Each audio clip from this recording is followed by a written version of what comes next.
Mixing by DJ नवीन राज कोटला।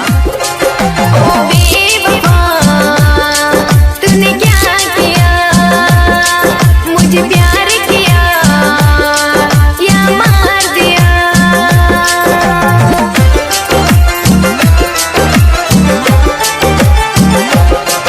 ओ बेवफा तूने क्या किया, मुझे प्यार किया या मार दिया।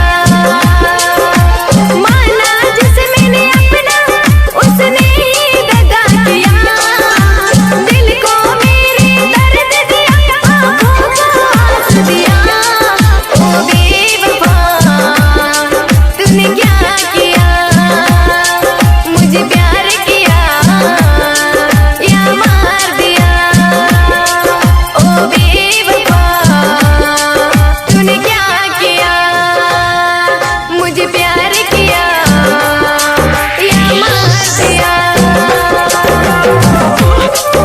Mixing by DJ Naveen Raj Kotla.